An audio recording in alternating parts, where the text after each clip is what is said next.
Welcome and welcome back to my YouTube channel. ನಾನು ನಿಮ್ಮ ಸುಷ್ಮಾ ಮಾತಾಡ್ತಾ ಇರೋದು. ಇವತ್ತಿನ ಟಾಪಿಕ್ ಬಂದು ನಿಮ್ಮ ಪರ್ಸನ್ಸ್ ಕರೆಂಟ್ ಎನರ್ಜೀಸ್, ಅವರ ಥಾಟ್ಸ್, ಅವರ ಫೀಲಿಂಗ್ಸ್ ಏನಾಗಿದೆ ಅಂತ ಅಂದ್ಬಿಟ್ಟು ಚೆಕ್ ಮಾಡೋಣ. ಆ್ಯಂಡ್ ನಿಮ್ಗೆ ಏನಾದರೂ ಈ ಒಂದು ರೀಡಿಂಗಲ್ಲಿ ಯಾವುದಾದ್ರೂ ಒಂದು ಮೆಸೇಜ್ನ ಕ್ಲೇಮ್ ಮಾಡ್ಕೋಬೇಕು ಅಂದರೆ ನನ್ನ ಒಂದು ಕಮೆಂಟ್ ಸೆಕ್ಷನಲ್ಲಿ ನೀವು 111 ಅಂತ ಅಂದ್ಬಿಟ್ಟು ಟೈಪ್ ಮಾಡ್ಬೋದು. ಆ್ಯಂಡ್ ಆಲ್ಸೋ ನಿಮ್ಗೆ ಏನಾದರೂ ಪರ್ಸ್ನಲ್ ಟ್ಯಾರೋ ರೀಡಿಂಗ್ ಬೇಕಿದ್ರೆ ನನ್ನ ಒಂದು ವಾಟ್ಸಪ್ ನಂಬರ್ಗೆ ನೀವು ಕಾಲ್ ಅಥವಾ ಮೆಸೇಜ್ ಮಾಡಿ ನೀವು ಪರ್ಸ್ನಲ್ ಟ್ಯಾರೋ ರೀಡಿಂಗ್ನ ಪಡಿಬೋದು. ಸೊ ನೋಡೋಣ ನಿಮ್ಮ ಪರ್ಸನ್ ಯಾವ ಥರ ಫೀಲ್ ಮಾಡ್ತಿದ್ದಾರೆ, ಅವರ ಎನರ್ಜೀಸ್ ಏನಿದೆ ಇವತ್ತು, ಅವರ ಲೇಟ್ ನೈಟ್ ಥಾಟ್ಸ್ ಯಾವ ಥರ ಇದೆ ಅಂತ ಅಂದ್ಬಿಟ್ಟು ಚೆಕ್ ಮಾಡೋಣ. ಓಕೆ, ಜಡ್ಜ್ಮೆಂಟ್ ಕಾರ್ಡ್ ಬಂದಿದೆ. ಫಸ್ಟ್ ಕಾರ್ಡ್ ಜಡ್ಜ್ಮೆಂಟ್ ಕಾರ್ಡ್ ಅಂತ ಅಂದರೆ ಒಂದು ಟೈಪ್ ಆಫ್ ರಿಲೇಷನ್ಶಿಪ್ ಸ್ಟ್ರಗಲಲ್ಲಿತ್ತು, ಅಥವಾ ನೀವಿಬ್ಬರು ಮಧ್ಯ ಒಂದು ಜಗಳನೋ ಅಥವಾ ಒಂದು ಮಿಸ್ಅಂಡರ್ಸ್ಟ್ಯಾಂಡಿಂಗೋ ಅಥವಾ ಒಂದು ಬ್ರೇಕಪ್ ಸಿಚುವೇಶನೋ ಈ ಥರ ಒಂದು ಸಿಚುವೇಶನ್ ಆಗಿತ್ತು ಅನ್ನುವಂಥದ್ದು ಕಾಣಿಸ್ತಾ ಇದೆ. ಅಂದರೆ ನಿಮ್ಮಿಬ್ಬರ ಮಧ್ಯ ಒಂದು ರಿಲೇಷನ್ಶಿಪ್ಪಲ್ಲಿ ಒಂದು ಕ್ಲೋಷರ್ ಅನ್ನುವಂಥದ್ದಾಗಿತ್ತು, ಇಲ್ಲ ಅಂತ ಅಂದರೆ ಒಂದು ಎಂಡ್ ಅನ್ನುವಂಥದ್ದು ಕಾಣಿಸ್ತಾ ಇದೆ. So judgment is all about ಈ ಪರ್ಸನ್ ಮತ್ತೆ ರೀಬರ್ತ್ ತೊಗೊಳ್ತಾರೆ ರಿಲೇಷನ್ಶಿಪ್ಪಲ್ಲಿ ಅಂತ ಅರ್ಥ. ಅಂದರೆ ಅವರು ಮತ್ತೆ ನಿಮ್ಮನ್ನ ರೀಕನೆಕ್ಟ್ ಆಗಬೇಕು, ರೀಕನ್ಸಲೇಷನ್ ಆಗಬೇಕು, ಮತ್ತು ಅವರು ನಿಮ್ಮನ್ನು ಮತ್ತೆ ಮೀಟ್ ಮಾಡಬೇಕು, ನಿಮ್ಮಿಬ್ಬರ ಮಧ್ಯ ಮತ್ತೆ ರಿಲೇಷನ್ಶಿಪ್ಪಲ್ಲಿ ಸೆಕೆಂಡ್ ಚಾನ್ಸ್ ಅನ್ನೋವಂಥದ್ದು ಇರಬೇಕು ಅನ್ನೋವಂಥದ್ದು ಈ ಒಂದು ಕಾರ್ಡ್ ಎಕ್ಸ್ಪ್ಲೈನ್ ಮಾಡುತ್ತೆ. ಸೊ ನಿಮ್ಮ ಪರ್ಸನ್ಗೆ ಒಂದು ಅವೇಕನಿಂಗ್ ಆಗ್ತಾ ಇದೆ ಅಥವಾ ಒಂದು ಅರ್ಥ ಆಗ್ತಾ ಇದೆ, ಅವರು ಮಾಡಿದ್ದು ಮಿಸ್ಟೇಕು, ಅವರು ಎಲ್ಲೋ ತಪ್ಪು ಮಾಡಿದ್ರು, ಅದಕ್ಕಾಗಿ ಆ ಪರ್ಸನ್ ನಿಮ್ಮನ್ನು ಮತ್ತೆ ಮೀಟ್ ಮಾಡಬೇಕು ಅನ್ನುವಂಥ ಒಂದು ಮನಸ್ಥಿತಿಯಲ್ಲಿದ್ದಾರೆ ಅಂತ ಕಾಣಿಸುತ್ತೆ. ಆ್ಯಂಡ್ ಈ ಪರ್ಸನ್ ಬಂದು ಒಂದು ಸಾರಿ ಅಥವಾ ಒಂದು ಅಪೊಲಜೈಸ್ ಕೇಳೋದ್ರಲ್ಲಿ ಪ್ರಾಬ್ಲಮ್ ಏನೂ ಇಲ್ಲ. ನಾನು ಒಂದು ಸರಿ ಹೋಗಿ ಅವ್ರ ಹತ್ರ ನಾನು ಸಾರಿ ಕೇಳಿಬಿಡೋಣ, ನಾನು ತಪ್ಪು ಮಾಡಿದೆ ಅಂತ ಹೇಳಿಬಿಡೋಣ, ನಾನು ನಿನ್ನ ನಂಬಿಕೆಗೆ ಮೋಸ ಮಾಡಿದೆ ಅಂತ ಹೇಳೋಣ, ಈ ಥರ ಅವ್ರಿಗೆ ಅನ್ನಿಸ್ತಾ ಇದೆ. ನಾನು ಮತ್ತೆ ಈ ಒಂದು ರಿಲೇಷನ್ಶಿಪ್ಪಲ್ಲಿ ಮತ್ತೆ ಕಮ್ ಬ್ಯಾಕ್ ಮಾಡಬೇಕು ಅನ್ನೋ ಒಂದು ಮನಸ್ಥಿತಿ ಈ ಪರ್ಸನ್ನು ಇಟ್ಕೊಂಡಿದ್ದಾರೆ ಅನ್ನೋವಂಥದ್ದು ಕಾಣಿಸ್ತಾ ಇದೆ. ಆ್ಯಂಡ್ ಈ ಪರ್ಸನ್ನು ನಿಮ್ಮ ಹತ್ರ ತುಂಬ ಹೇಳ್ಕೋಬೇಕು ಅನ್ನುವಂಥ ಒಂದು ಮನಸ್ಥಿತಿ ಇದ್ರೂ ಕೂಡ ಈ ಪರ್ಸನ್ಗೆ ಯಾವ ಥರ ಹೇಳ್ಕೋಬೇಕು, ಯಾವ ಥರ ಆ್ಯಕ್ಷನ್ ತೊಗೋಬೇಕು, ಯಾವ ಥರ ನಿಮ್ಮ ಹತ್ರ ಬರಬೇಕು ಅನ್ನೋದು ಗೊತ್ತಾಗ್ತಾ ಇಲ್ಲ. ಆದರೆ ಆ ಪರ್ಸನ್ಗೆ ಒಂದು ರಿಲೇಷನ್ಶಿಪ್ಪಲ್ಲಿ ಒಂದು ಸೆಕೆಂಡ್ ಚಾನ್ಸ್ ಅನ್ನೋವಂಥದ್ದು ಬೇಕಾಗಿದೆ ಅಂತ ಅಂದ್ಬಿಟ್ಟು ಇಲ್ಲಿ ಕಾಣಿಸ್ತಾ ಇದೆ. ಆ್ಯಂಡ್ ಈ ಪರ್ಸನ್ ಬಂದು ವೃಶ್ಚಿಕ ರಾಶಿ, ಸಿಂಹ ರಾಶಿ ಮತ್ತು ಮಕರ ರಾಶಿ, ಕನ್ಯಾ ರಾಶಿ ಆಗಿರುವಂತಹ ಚಾನ್ಸಸ್ ಇದೆ. ಆ್ಯಂಡ್ ಅವರ ಡೇಟ್ ಆಫ್ ಬರ್ತ್ ಬಂದು 2/11/2029 ಆಗಿರುವಂಥ ಚಾನ್ಸಸ್ ಇದೆ.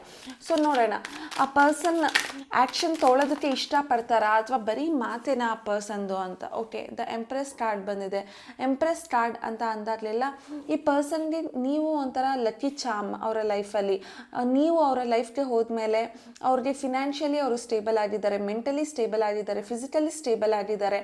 ಅಂದರೆ ಹಣಕಾಸಿನ ಸಂಬಂಧ ಅಥವಾ ಹಣಕಾಸಿನ ಪ್ರಾಬ್ಲಮ್ ಅಥವಾ ಏನೇ ಪ್ರಾಬ್ಲಮ್ ಇದ್ರೂ ಈ ಪರ್ಸನ್ ಅದರಿಂದ ಓವರ್ಕಮ್ ಆಗೋದಕ್ಕೆ ತುಂಬಾ ಸಪೋರ್ಟ್ ಅನ್ನುವಂಥದ್ದನ್ನು ನೀವು ಮಾಡಿದ್ದೀರಾ. ಸೊ ಆ ಪರ್ಸನ್ ನಿಮ್ಮನ್ನ ಒಂಥರ ರಾಜ ರಾಣಿ ಥರ ಅವರು ನಿಮ್ಮನ್ನ ಟ್ರೀಟ್ ಮಾಡ್ತಾ ಇದ್ದಾರೆ. ಅಂದರೆ ಅವರ ಲೈಫಲ್ಲಿ ನೀವು ಈಗ ಎಲ್ಲನೂ ಆಗಿದ್ರಿ ಅನ್ನುವಂಥದ್ದು ಕಾಣಿಸ್ತಾ ಇದೆ.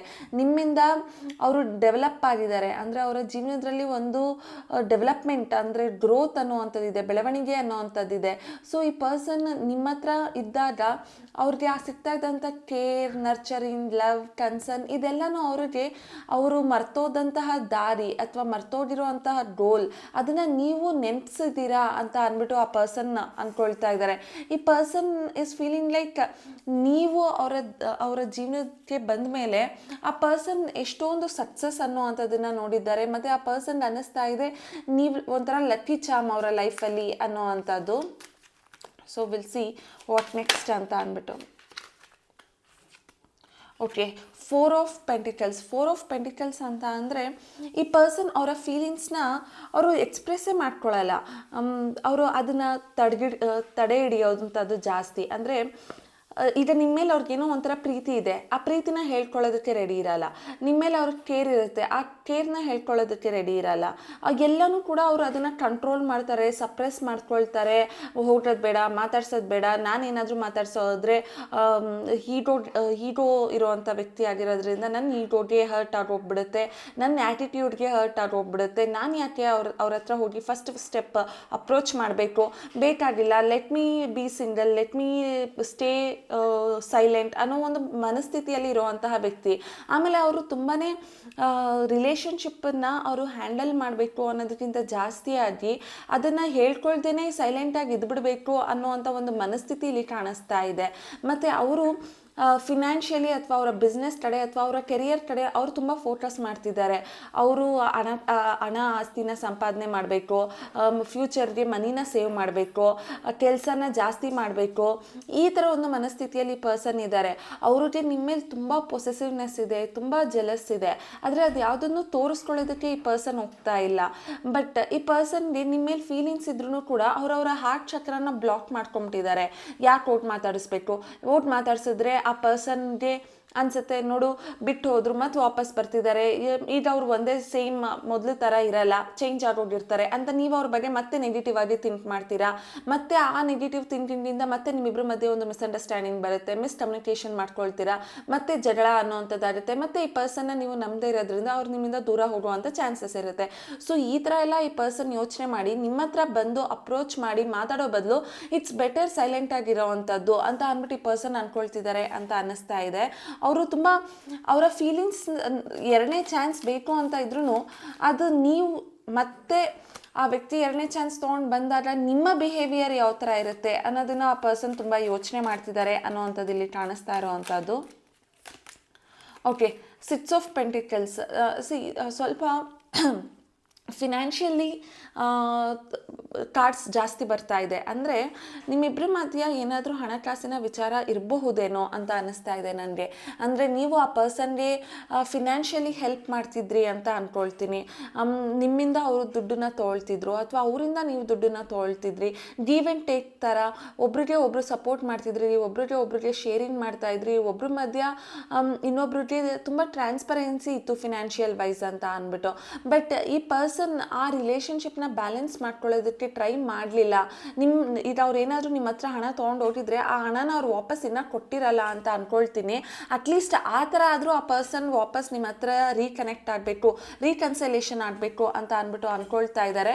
ಬಟ್ ಆ ಪರ್ಸನ್ಗೆ ನಿಮ್ಮ ಮೇಲೆ ಇನ್ನೂ ನಿಮ್ಮ ಹತ್ರ ಏನಾದರೂ ದುಡ್ಡು ಇಸ್ಕೊಂಡು ಹೋಗಿದ್ರೆ ನಿಮಗೆ ವಾಪಸ್ ಆ ಫಿನಾನ್ಷಿಯಲ್ ಥಿಂಗ್ಸ್ ಏನಿತ್ತು ನಿಮ್ಮಿಬ್ಬರು ಮಧ್ಯೆ ಅದನ್ನು ರಿಸಾಲ್ವ್ ಮಾಡ್ಕೋಬೇಕು ಅನ್ನೋವಂಥದ್ದು ಈ ಪರ್ಸನ್ಗೆ ಇದೆ ಅಂತ ಅಂದ್ಬಿಟ್ಟು ಕಾಣಿಸ್ತಾ ಇದೆ.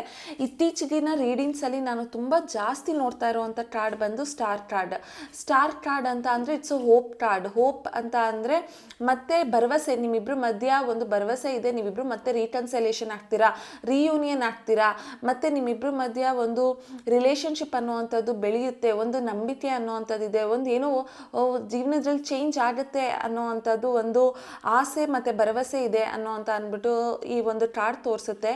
ಸೊ ಈ ಪರ್ಸನ್ಗೆ ಒಂದು ಭರವಸೆ ಇದೆ, ನೀವಿಬ್ಬರು ಮತ್ತೆ ಒಂದಾಗ್ತೀರಾ, ಮತ್ತೆ ಮೀಟ್ ಮಾಡ್ತೀರಾ. ಯಾಕೆಂದರೆ ನಿಮ್ಮ ಒಂದು ರಿಲೇಷನ್ಶಿಪ್ ಅನ್ನುವಂಥದ್ದು ಒಂದು ಸ್ಪಿರಿಚುವಲ್ ರಿಲೇಷನ್ಶಿಪ್, ಇದು ಜಸ್ಟ್ ಹಾಯ್ ಬೈ ರಿಲೇಷನ್ಶಿಪ್ ಅಲ್ಲ ಅನ್ನೋವಂಥ ಒಂದು ಮನಸ್ಥಿತಿ ನಿಮ್ಮಲ್ಲಿ ಇದೆ. ಆ್ಯಂಡ್ ಅದೇ ಥರ ಆ ಪರ್ಸನ್ಗೂ ಒಂದು ಮನಸ್ಥಿತಿ ಇದೆ. ಸೊ ಈ ಒಂದು ಕಾರ್ಡ್ ಬಂದಾಗಲೆಲ್ಲ ನನಗೆ ಅನಿಸುತ್ತೆ ರಿಲೇಷನ್ಶಿಪ್ ಅನ್ನೋವಂಥದ್ದು ಮತ್ತೆ ರಿಯೂನಿಯನ್ ಆಗುವಂಥ ಚಾನ್ಸಸ್ ಅಥವಾ ಆ ಒಂದು ಫೀಲಿಂಗಲ್ಲಿ ಈ ಪರ್ಸನ್ ಇದ್ದಾರೆ. ಬಿಕಾಸ್ ಆ ಪರ್ಸನ್ ಫೀಲ್ ಮಾಡ್ತಿದ್ದಾರೆ ನೀವು ಅವ್ರಿಗೆ ಕೊಟ್ಟಿದ್ದು ಅನ್ಕಂಡೀಷನಲ್ ಲವ್, ಅಥವಾ ನೀವು ಆ ಪರ್ಸನ್ ಜೊತೆ ಇದ್ದಿದ್ದು ತುಂಬ ಟ್ರಾನ್ಸ್ಪರೆಂಟ್ ಆಗಿ ತುಂಬ ಬಿಲೀವ್ ಮಾಡಿದ್ರಿ, ತುಂಬ ನಂಬಿದ್ರಿ ಅನ್ನೋಂಥದ್ದು ಆ ಪರ್ಸನ್ಗೆ ಗೊತ್ತಾಗಿ ಆ ಪರ್ಸನ್ ಮತ್ತೆ ನಿಮ್ಮ ಲೈಫಲ್ಲಿ ಮತ್ತೆ ಕಮ್ ಬ್ಯಾಕ್ ಮಾಡಬೇಕು ಅನ್ನೋವಂಥ ಥಾಟ್ ಇದೆ ಅಂತ ಅಂದ್ಬಿಟ್ಟು. And the last card is the sun card ಬಂತು ಅಂತ ಅಂದರೆ ಕಣ್ಣು ಮುಚ್ಕೊಂಡು ಹೇಳ್ಬೋದು ಈ ಪರ್ಸನ್ ಕಮ್ ಬ್ಯಾಕ್ ಮಾಡಬೇಕು ಅಂತ ಅಂದ್ಕೊಳ್ತಿದ್ದಾರೆ. ಅವ್ರಿಗೆ ಏನೋ ಒಂದು ಪಾಸಿಟಿವ್ನೆಸ್ ಇದೆ, ಒಂದು ಹ್ಯಾಪಿನೆಸ್ ಇದೆ ನಿಮ್ಮನ್ನು ಮೀಟ್ ಮಾಡೋದ್ರಲ್ಲಿ. ಆ್ಯಂಡ್ ನೀವು ನೋಡ್ಬೋದು ಈ ಕಾರ್ಡ್ ಆ್ಯಂಡ್ ಈ ಕಾರ್ಡ್, ಎರಡು ಕಾರ್ಡು ಮತ್ತು ಈ ಕಾರ್ಡ್, ಈ ಮೂರು ಕಾರ್ಡ್ ಒಂದೇ ಥರ ಮೀನಿಂಗ್ ಹೇಳುತ್ತೆ. ಅಂದರೆ ರೀಬರ್ತ್ ಅಂದರೆ ರೀಬರ್ತ್ ಇನ್ ದ ರಿಲೇಷನ್ಶಿಪ್ ಅಂತ ಅಂದ್ಬಿಟ್ಟು ಅರ್ಥ. ನೀವು ಮತ್ತು ಈ ಪರ್ಸನ್ ಮತ್ತೆ ರಿಲೇಷನ್ಶಿಪ್ನ ರೀಕಂಟಿನ್ಯೂ ಮಾಡ್ತೀರಾ, ಮತ್ತು ನಿಮ್ಮಿಬ್ಬರ ಮಧ್ಯ ಕಾನ್ವರ್ಸೇಷನ್ ಅನ್ನೋವಂಥದ್ದು ಸ್ಟಾರ್ಟ್ ಆಗುತ್ತೆ, ಮತ್ತು ನಿಮ್ಮ ವ್ಯಕ್ತಿ ನಿಮ್ಮ ಹತ್ರ ಬರಬೇಕು ಅಂತ ಅಂದ್ಬಿಟ್ಟು ಅಂದ್ಕೊಳ್ತಿದ್ದಾರೆ. ಬಿಕಾಸ್ ಅವ್ರಿಗೆ ನೀವೇ ಅವರ ಹ್ಯಾಪಿನೆಸ್, ನೀವೇ ಅವರ ಒಂದು ಲವ್, ಕೇರ್, ಕನ್ಸರ್ನ್ ತೋರಿಸೋ ವ್ಯಕ್ತಿ. ನಿಮ್ಮನ್ನು ಬಿಟ್ಟು ಆ ಪರ್ಸನ್ ಎಲ್ಲೂ ಓಡೋದಕ್ಕಾಗಲ್ಲ. ಬಿಕಾಸ್ ಆ ಪರ್ಸನ್ ಅನಿಸಿದೆ ನೀವಿದ್ರೆ ಅವರ ಜೀವನದಲ್ಲಿ ಸಕ್ಸಸ್ ಅನ್ನೋವಂಥದ್ದು ಇರುತ್ತೆ. ಅವರು ಏನು ಬೇಕಾದರೂ ಅಚೀವ್ ಮಾಡ್ಬೋದು, ಅವ್ರು ಹೇಗೆ ಬೇಕಾದರೂ ಇರ್ಬೋದು ಅಂತ ಅಂದ್ಬಿಟ್ಟು ಈ ಪರ್ಸನ್ ಫೀಲ್ ಮಾಡ್ತಿದ್ದಾರೆ ಅಂತ ಕಾಣಿಸ್ತಾ ಇದೆ. ಆ್ಯಂಡ್ ವಿಲ್ ಸಿ ಕ್ವಿಕ್ಕಾಗಿ ಕೆಲವೊಂದು ಮೆಸೇಜಸ್ ಏನಾದರೂ ಹೇಳೋದಿದೆಯಾ ಅವ್ರಿಗೆ ಅಂತ ಅಂದ್ಬಿಟ್ಟು. ಓಕೆ, ಸೊ 3 ಕಾರ್ಡ್ಸ್ ಬಂದಿದೆ. Okay, third party, neglected and gossip. Okay, ಇಲ್ಲಿ ಕೆಲವೊಂದು ರಿಲೇಷನ್ಶಿಪ್ಪಲ್ಲಿ ಥರ್ಡ್ ಪಾರ್ಟಿ ಕೂಡ ಇರೋವಂಥ ಚಾನ್ಸಸ್ ಇದೆ. They were others things that got in the way of us being together.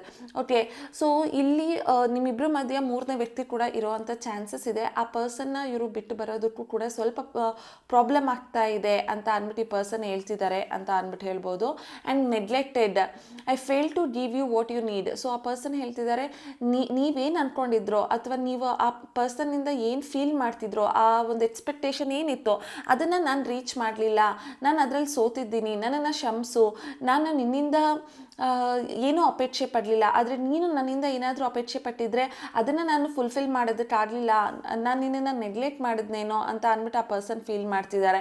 And also ಅವ್ರಿಗೆ ಒಂದು ಭಯ ಇದೆ, ನಿಮ್ಮಿಬ್ಬರು ರಿಲೇಷನ್ಶಿಪ್ ಬಗ್ಗೆ ಊರಲ್ಲೋ ಅಥವಾ ಫ್ಯಾಮಿಲಿಯಲ್ಲೋ ಅಥವಾ ಫ್ರೆಂಡ್ಸಲ್ಲೋ ಗಾಸಿಪ್ ಆಗುತ್ತೆ, ಬೇರೆಯವ್ರು ನಿಮ್ಮ ಬಗ್ಗೆ ಮಾತಾಡ್ಕೋತಾರೆ, ಸೊ ಅದು ಅವ್ರಿಗೆ ಇಷ್ಟ ಆಗಲ್ಲ ಅಂತ ಅಂದ್ಬಿಟ್ಟು ಆ ಪರ್ಸನ್ ಹೇಳ್ತಿದ್ದಾರೆ. ಈಗ ಮತ್ತೆ ಆ ಪರ್ಸನ್ ನಿಮ್ಮ ಹತ್ರ ಕಮ್ ಬ್ಯಾಕ್ ಮಾಡಿದ್ರೆ ಅವರು ಸ್ವಲ್ಪ ಸೊಸೈಟಿಗೋ ಅಥವಾ ಫ್ರೆಂಡ್ಸ್ಗೋ ಫ್ಯಾಮಿಲೀಸ್ಗೋ ಎದುರ್ಕೊಳ್ಳೋ ಅಂಥದ್ದು ಜಾಸ್ತಿ ಆಗಿದೆ. ಇನ್ ಕೇಸ್ ನೀವಿಬ್ಬರು ರಿಲೇಷನ್ಶಿಪ್ಪಲ್ಲಿದ್ದು ಅವ್ರು ಆಲ್ರೆಡಿ ಒಂದು ಮದುವೆ ಆಗಿದ್ರೆ ಆ ಪರ್ಸನ್ ಅನ್ನಿಸ್ತಾ ಇದೆ ಅವರ ಫ್ಯಾಮಿಲಿ ಅವ್ರಿಗೆ ಇದು ಗೊತ್ತಾದರೆ ಯಾವ ಥರ ಆಗ್ಬೋದು, ಅವರ ಫ್ಯಾಮಿಲಿ ಅಥವಾ ಅವರ ಫ್ರೆಂಡ್ ಸರ್ಕಲ್ಸ್ ಅಥವಾ ಅವರ ಮಕ್ಕಳುಗಳಿಗೆ ಇದೆಲ್ಲ ರಿಲೇಷನ್ಶಿಪ್ ಬಗ್ಗೆ ಗೊತ್ತಾದರೆ ಏನಾದರೂ ಪ್ರಾಬ್ಲಮ್ ಆಗುತ್ತಾ ಅಂತ ಅಂದ್ಬಿಟ್ಟು ಕೂಡ ಈ ಪರ್ಸನ್ ಯೋಚನೆ ಮಾಡ್ತಾ ಇದ್ದಾರೆ. ಆ್ಯಂಡ್ ಅವ್ರಿಗೆ ಅನ್ನಿಸ್ತಾ ಇದೆ ನಿಮ್ಮಿಂದ ದೂರ ಆದಮೇಲೆ ಅವ್ರಿಗೆ ಒಂದು ಕ್ಲಾರಿಟಿ ಅನ್ನೋದು ಸಿಗ್ತಾ ಇದೆ. ಈ ರಿಲೇಷನ್ಶಿಪ್ ಅವ್ರಿಗೆ ಎಷ್ಟು ಜೆನ್ಯೂನ್ ಆಗಿತ್ತು ಮತ್ತು ಅವ್ರನ್ನ ನೀವೆಷ್ಟು ಇಷ್ಟಪಟ್ರಿ, ಈ ರಿಲೇಷನ್ಶಿಪ್ಪಲ್ಲಿ ಎಷ್ಟು ಒಂದು ಪಾಸಿಟಿವ್ ವೈಬ್ ಅನ್ನೋ ಅಂಥದ್ದಿತ್ತು, ಮತ್ತು ಏನು ತಪ್ಪಾಯಿತು ಏನು ಸರಿ ಆಯಿತು ಇದೆಲ್ಲನೂ ಈ ಪರ್ಸನ್ ಅರ್ಥ ಮಾಡ್ಕೊಳ್ಳೋದಕ್ಕೆ ಒಂದು ಚಾನ್ಸ್ ಅನ್ನೋ ಅಂಥದ್ದು ಸಿಕ್ತು ಅವ್ರಿಗೆ ಅಂತ ಅಂದ್ಬಿಟ್ಟು ಅವ್ರಿಗೆ ಅನ್ನಿಸ್ತಾ ಇದೆ. ಸೊ ನಿಮ್ಮಿಂದ ದೂರ ಆದಮೇಲೆ ಆ ವ್ಯಕ್ತಿಗೆ ನೀವೆಷ್ಟು ಪ್ರಾಮುಖ್ಯತೆ ಅವರ ಜೀವನದಲ್ಲಿ ಅನ್ನೋವಂಥದ್ದು ಅರ್ಥ ಆಗಿದೆ ಅಂತ ಅಂದ್ಬಿಟ್ಟು ಇಲ್ಲಿ ಹೇಳ್ತೀನಿ. ಸೊ ಈ ಪರ್ಸನ್ಗೆ ಅದು ಅರ್ಥ ಆಗಿ ಅವರು ನಿಮ್ಮ ಹತ್ರ ಕಮ್ ಬ್ಯಾಕ್ ಮಾಡಬೇಕು ಅಂತ ಅಂದ್ಬಿಟ್ಟು ಫೀಲ್ ಮಾಡ್ತಿದ್ದಾರೆ ಅಂತ ಅಂದ್ಬಿಟ್ಟು ಈ ಒಂದು ರೀಡಿಂಗ್ ಹೇಳುತ್ತೆ. ಆ್ಯಂಡ್ ಅವರ ಒಂದು ಡೇಟ್ ಆಫ್ ಬರ್ತ್ ಪ್ರಕಾರ ಈ ಪರ್ಸನ್ ಮಕರ ರಾಶಿ, ಕನ್ಯಾ ರಾಶಿ ಮತ್ತು ವೃಷಭ ರಾಶಿ ಆಗಿರುವಂತಹ ಚಾನ್ಸಸ್ ತುಂಬಾ ಇದೆ. ಮತ್ತು ಸಿಂಹ ರಾಶಿ ಕೂಡ ಈ ಪರ್ಸನ್ ನಿಮ್ಮನ್ನು ತುಂಬಾ ಇಷ್ಟಪಡ್ತಿದ್ದಾರೆ ಅಂತ ಅಂದ್ಬಿಟ್ಟು ಹೇಳ್ಬೋದು. ಸೊ ಈ ಪರ್ಸನ್ ಇನ್ಷಿಯಲ್ ಬಂದು ಅಥವಾ ಫಸ್ಟ್ ಲೆಟರ್ ಬಂದು BUPKHALHN